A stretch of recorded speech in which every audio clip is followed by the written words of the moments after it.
Hi friends, welcome to crazy learning. మనం last వీడియోలో already petroleum act గురించి discuss చేసుకుంటున్నాం కదా. దాంట్లో సెక్షన్ 2 క్లాస్ సి వరకు చెప్పుకున్నాము. అండ్ నెక్స్ట్ టాపిక్ వచ్చి section 2 class G. Transport petroleum means to move petroleum from one place to another in India and includes moving from one place to another in India across a territory which is not part of India. అంటే petroleum ని ఇండియాలో ఒక place నుండి ఇంకొక place కి పంపిస్తారు. అలానే out side of the India ప్రాంతాలలో కూడా పెట్రోలియం ని ట్రాన్స్పోర్ట్ చేస్తారు. నెక్స్ట్ వచ్చి section 2 class G. To import petroleum means to bring it into by land, sea or air otherwise than during the course of transport. Petroleum ని మనం భూమి, సముద్రం, గాలి ద్వారా తీసుకుంటాము. అలానే ట్రాన్స్పోర్ట్ ద్వారా కూడా ఇంపోర్ట్ చేసుకుంటాం. Next section 2 class F. To store petroleum. Petroleum ని నిల్వ చేయడం. To store petroleum means to keep it in any one place but does not include any detention happening during the ordinary course of transport.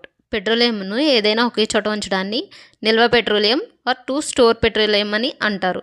అంతే తప్ప రవాణా సమయంలో లేదా ఇతరత్ర ఏమి జరిగినా అది నిల్వ పెట్రోలియం కిందకి రాదు. నెక్స్ట్ వన్ వచ్చి section 2 class G. Motor conveyance. Motor రవాణా. Motor conveyance means any vehicle, vessel or aircraft for the conveyance of human beings, animals or goods by land, water or air in which petroleum is used to generate the motive power. మనుషులను, జంతువులను, వస్తువులను, గాలిలో వెళ్లే విమానాలు, నీళ్లలో వెళ్లే పడవలు, నేలపైన వెళ్లే వివిధ రకాలైన వాహనాలలో ఈ పెట్రోలియంను వేయడం ద్వారా ఆయా వాహనాలలో ఉండే మోటార్లు ఆ పెట్రోలియంలో ఉండే శక్తిని తీసుకుని రవాణాను సులభతరం చేసి చాలా ఈజీగా సౌకర్యాలను కల్పిస్తుంది. దీనిని మోటార్ కన్వీయన్స్ అని అంటారు.